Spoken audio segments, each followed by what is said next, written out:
I'm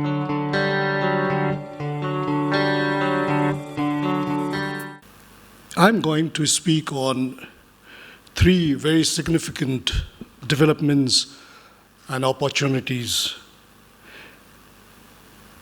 and that directly impinge upon the mountain areas and its communities. And these significant developments and opportunities range from big vision program of China and India, including the One Belt, One Road initiative of China and the Act East or Look East policy of India. And the second, of course, is a very conscious repositioning of the nature and the natural resources in the entire debate on climate change and its cascading effects on the mountain areas. And the third, of course, is, again, refocusing on what you generally term as human security. You know, these two big visions of India and China, they have started striking roots. And both of them have their embryonic origin and structural evolutions in the Himalayas. That's the most beautiful part of it. If you look into the Act East policy of India and the Ober project of China, it cuts across the mountain systems, the cultural ecologies, the human settlements, and it invokes what you call the Silk Road spirit and the spirit of tea horse route, where a country like Kathmandu, a country like Nepal, Bhutan, India, China, they were deeply involved. And both these projects enunciate what you call the grand thinking about the Asian century and the Asian value. And both these projects have what you call the overarching programs and staggering projects. The core of these big projects, the big vision is, it questions and it challenges the traditional variety of regional cooperation and integration. In the traditional variety, you have something like a European model or something like an Asian model, where you gradually promoted yourself or the region from what you call the preferential trading arrangement, then graduate to free trade area, then go to customs union, then to common market, and finally to the most matured form of cooperation known as economic union. That's what the EU celebrates today, and the ASEAN, to a large extent, even NAFTA, are looking forward to it. And these two projects of both India and China essentially questions this variety of, or this traditional model of integration and cooperation. And when questioning and challenging and putting forward some kind of an alternative way forward in terms of integrating regions, integrating continents, they do 5 things. And the first, of course, and all these 5 instruments have tremendous impact for us in the mountain areas, cutting across communities, natural systems, political practices. And the first, of course, is the connectivity. Cuts across, gets into the villages, communities, river systems, cultures, right? Wisdoms. You have the projects. You have India's, in the Act East policy of India, you have the trilateral highway between India, among India, Myanmar, and Thailand. And if you see the geography of this highway, then you will realize suddenly there's a project that brings cultures together, right? The systems together. Then you have very specific projects Okay, Bangladesh, Bhutan, India, and Nepal should come together and should have a transport agreements to move around freely. Then you have a project like Bangladesh, China, India, Myanmar Economic Corridor, where the President of China, Xi Jinping, and the Indian Prime Minister Modi, have already said this is going to be the key element. So you have this kind of projects coming up on this part of the Himalayas. And you have, again, significant developments covering, again, this part of region triggered by another actor, China. And you have China-Pakistan economic corridor starting from Gwadar port, cutting across 5 provinces of China, going into Sichuan province of China, right? And you have another project which links what you call Lhasa and Kathmandu, a railway project.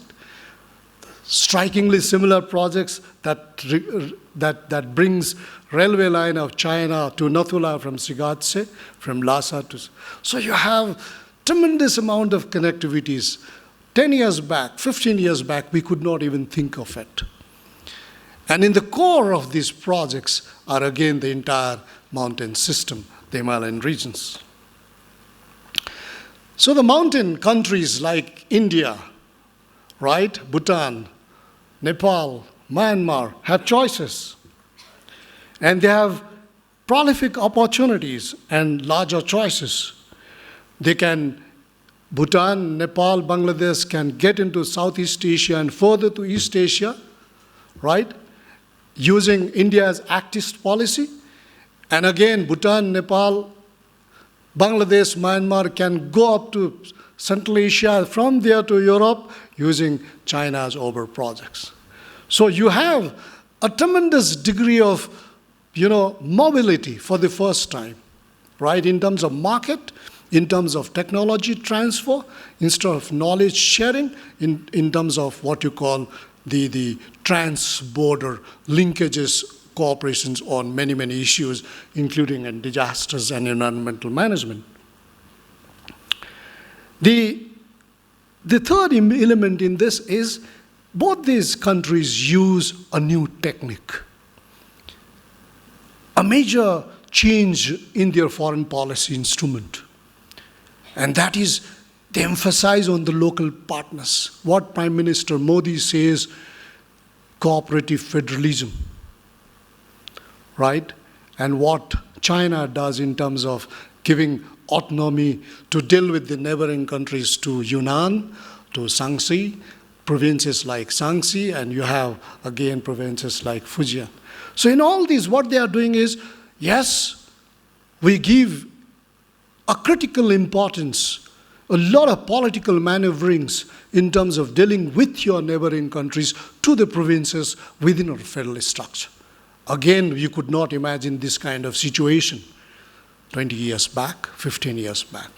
So you would be celebrating Assam dealing with Bangladesh, Tripura dealing with us, the Myanmar, Mizoram and Nagaland dealing with Myanmar, and Kunming dealing with Myanmar and the northeast part of India and Bengal. So these kind of patterns. And I think all these bring some kind of warmth, some kind of proliferations of cross-border activities in the mountain systems. The very interesting thing about in this initiative is, again, going back to natural resources and keeping and making energy as the key theme of integrations. You have finance and investments coming. You have a special, what you call it, purpose vehicle, something like AIIB, the Asian Infrastructure Investment Bank, where India is a second largest partner, and where almost out of the 8 South Asian members, 6 of them are members, right? So and then you have a huge parallel funding going on with the same vision, with the same spirit, and with the same orientation, right? You will have the private fundings, the World Bank coming in a big way, the Asian Development Bank, JICA coming in a big way, which were not the case a decade back or 15 years back. Therefore, what is the most significant element in all these big visions? For me, as a student of international relations and economics, I always feel the most critical element in the entire change and the entire treatment of this kind of new visions is the concept of border. Is the concept of border. There's a discourse shift in the border. So far, the borders were a geometric line. And all these geometric lines were treated purely with an orthodox military thinking. That if you cross this border, then the only institution that can deal with this kind of borders is what you call the military or the security forces. And today, what we are saying, what is happening with these two grand vision projects of India and China is borders as opportunities. Right? Borders were symbols of national security threats, and today the borders are gradually being transformed into opportunities. So the framework is changing. Yesterday, the framework was competitive rivalry framework, where all the Himalayan states were a part of either you become a part of competition, or otherwise you become a part of rivalry.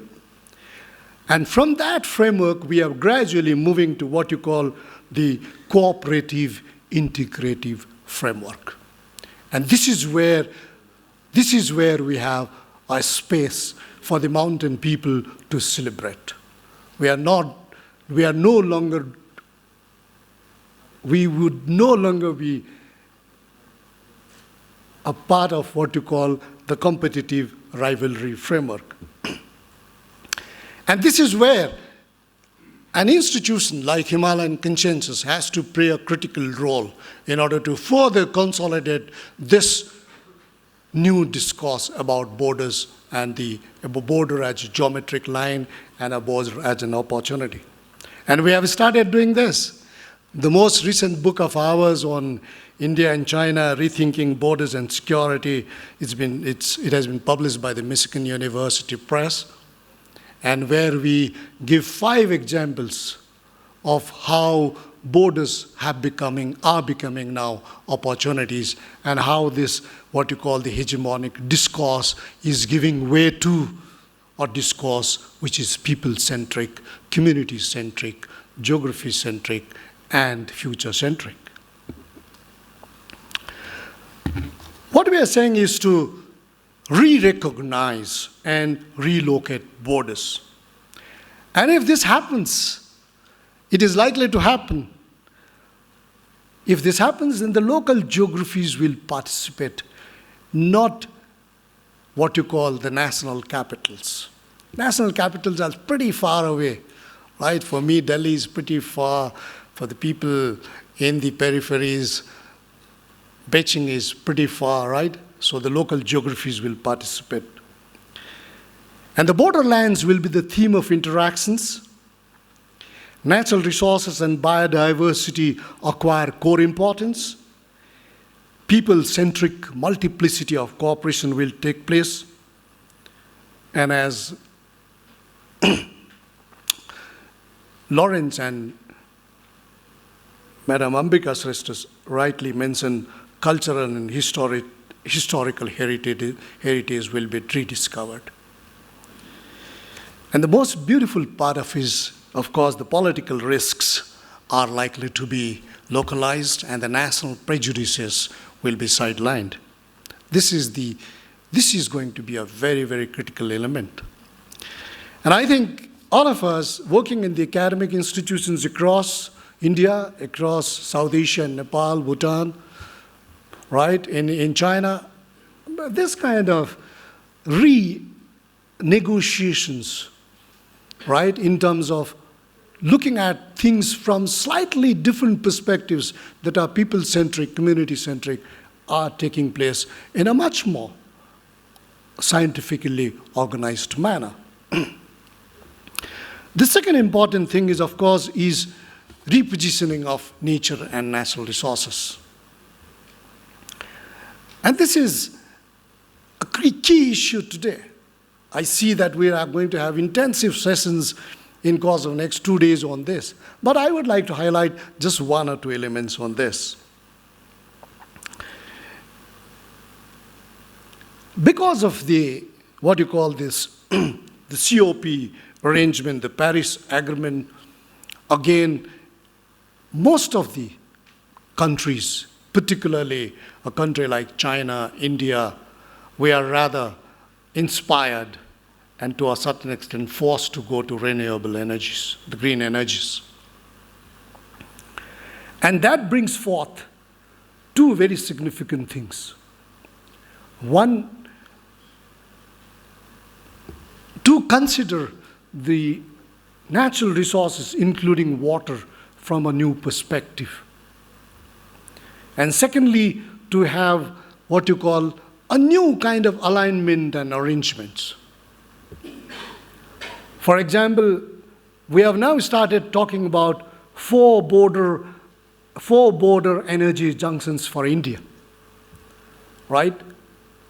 And four border energy junctions would be critical, where India will be a central actor, China would be a central actor, Pakistan will be a central actor, right?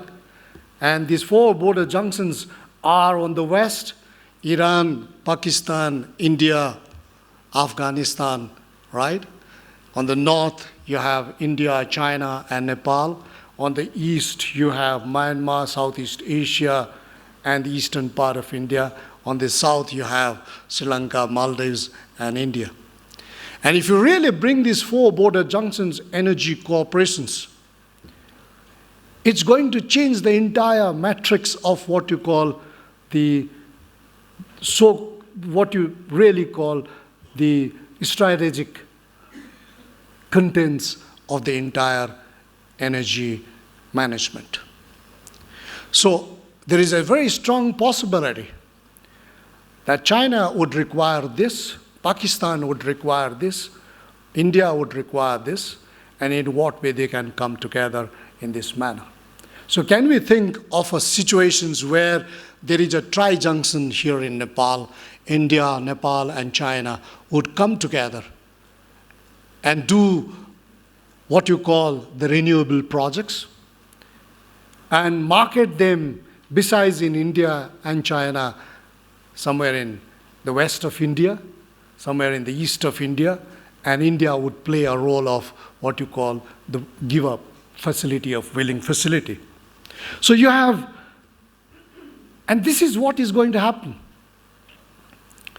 If you see the BBIN energy projects, India, Bangladesh, India, Nepal, India, Bhutan on this side of the border, and if you see the China-Pakistan economic corridor projects, the 54 billion projects, where almost out of the 51 projects, 22 projects are on the energy sector, I think these are all going to be a reality, even if we do not think it to be so by 2022.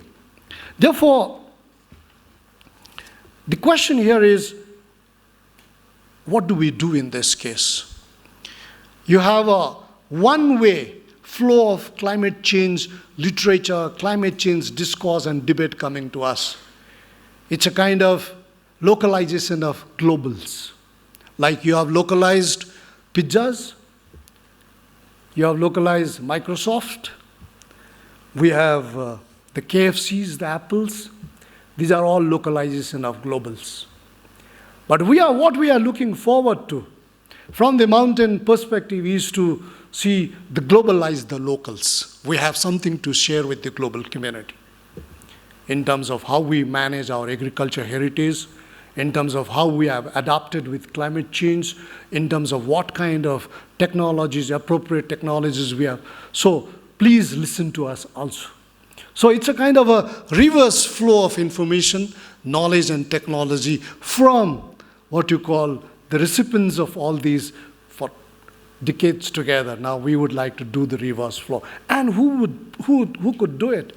The mountain system, right? Therefore, when a summit takes place of this nature takes place in Kathmandu, with large number of interdisciplinary participants, right? The investors coming together, the thinkers, the NGOs, the private agencies, the government officials coming together. And this also gives us a good opportunity about how do we globalize the locals. Therefore, towards the end, I would like to say that we have the last critical importance of human security. What is happening at the global level, what is happening at the regional level, is now driving us to a new definition of regionness as far as the Himalayan regions are concerned. The degrees of regionness of the Himalayan regions, right, whatever we said in the past, are gradually changing. Now, we are a region which is a geographical unit. We are a region, we have a social system. We are a region with an organized cooperation whole. And we are a region with a civil society. And we are a region with distinct identity. Now, given this changing nature of regions, how do you consolidate? The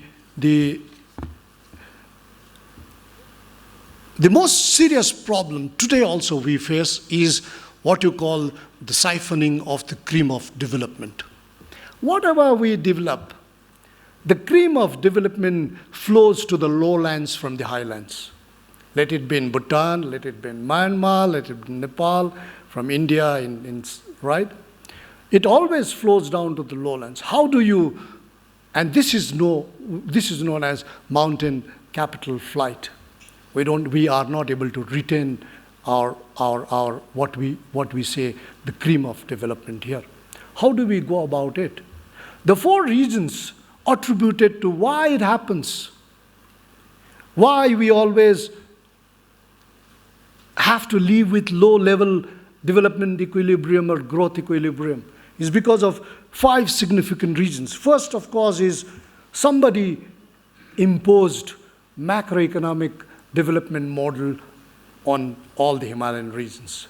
Irrelevant models. Then our institutional laggardness became so acute that further consolidated this alienation process.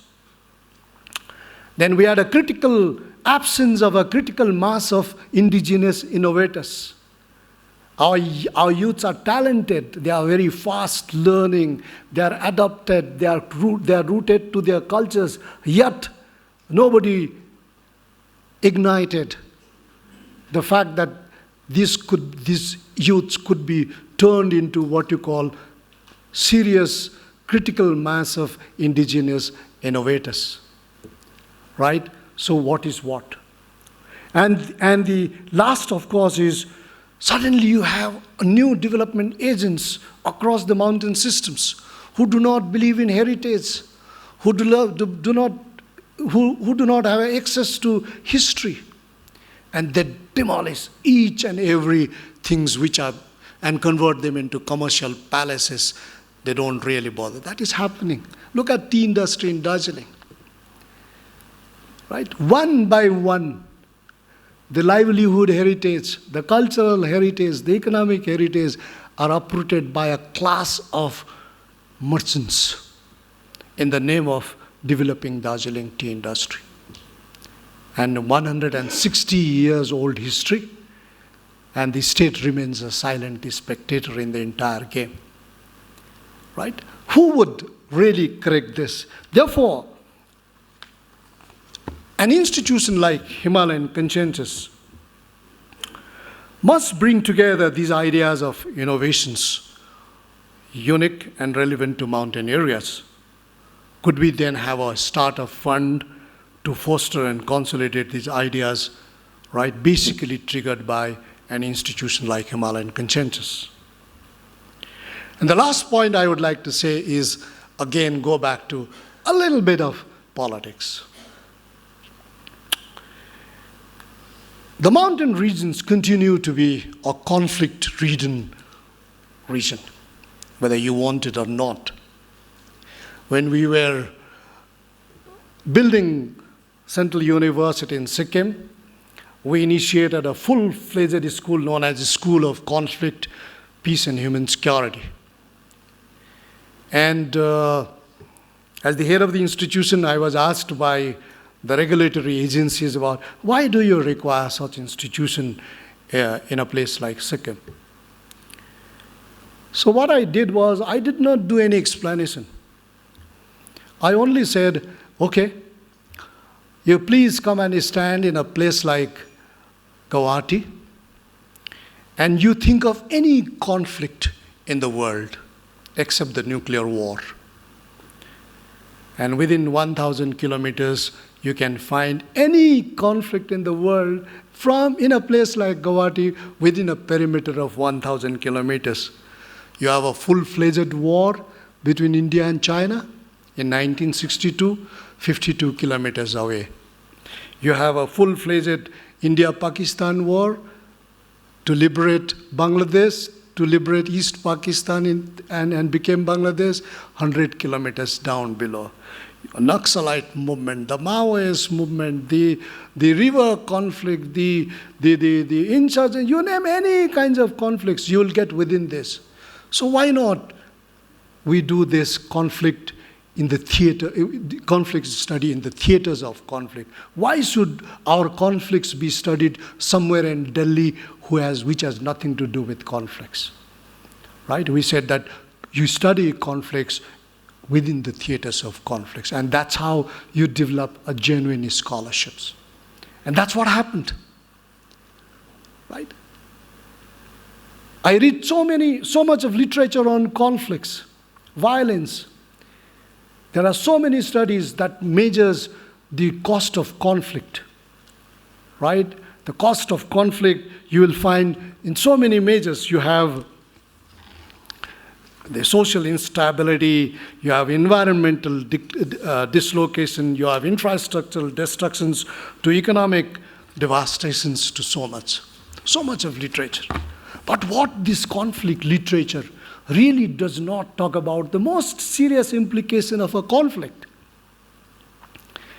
And that is, you have finished an entire generation. That means if you really have to reach a new normal, if you really go back to a situations where there is no conflict, then you have to wait for this generation to fade away. Right? Because you have generated a generation which have only witnessed, please remember, floundering state. They have seen systems collapsing. They have seen failing governance, desperate communities, and they have carried only the memories of violence, killings, and extreme human insecurity. Therefore, the entire generation, precious generation of conflict finishes, and nobody really talks about it. When I see the situation in Kathmandu today, or Nepal today, when I go to the northeast, when I go to Afghanistan, when I go to Sri Lanka, and when I talk to these generations which were victims of this conflict, these generations, they have no hopes. And to a large extent, they don't have aspirations also. Therefore, what is required today is what in the opening statement Lawrence mentioned about, is how do we, in the mountain regions, how do we manage conflict? You know, because the forthcoming conflicts in the mountain areas are going to be triggered by not the traditional parameters or the traditional variables. They are going to be because of globalization process, climate change, expectation fatigue. People are tired of expecting. Right? People are tired of expecting. You go and ask a simple Nepali here, what do you expect from the government? 30 years back, oh, I expect this, my aspirations is this. They said, no, I don't expect anything from the state. This is an expectation fatigue, which is not good. And the failing delivery systems, right? So what we require today is how these conflicts are incubating, emerging, and likely to erupt and go what you call the full-blown. And we need to really study, analyze, forecast, and prevent. And who will do this? The only two institutions who would be able to do is institutions that do work on these kind of issues, universities, research institutes, NGOs. And I see the Chinese also would like to do this, Bangladeshis would like to do this. So can we have a cross-border institutional collaborations in this kind of forecasting? Precisely because the contents and the nature of the conflicts are going to be changed. If you have a huge cross-border environmental injuries because of flood, because of earthquake, right, what would happen? And finally, this could be done by an institution like Himalayan Consensus. So can we have some kind of a 10-year funding, right, for an institution like Himalayan Consensus, where people from all walks of life, all experimentations, all background would come together and do this kind of conflict forecasting and conflict prevention measures. I carry with me the best wishes of one of my senior colleagues in the Institute of South Asian Studies in Sichuan University, Professor Li Tao, who is the executive director and a very well-known academic in China. And she is now trying to do a very exclusive Himalayan institute located in China, possibly in Sichuan province, and also is trying to build a museum, a Himalayan museum in Sichuan province. And she says, she conveys that she requires the support of Himalayan Consensus team, stakeholders, participants, and she also sends her best wishes to this. So I end my deliberations here. Thank you very much.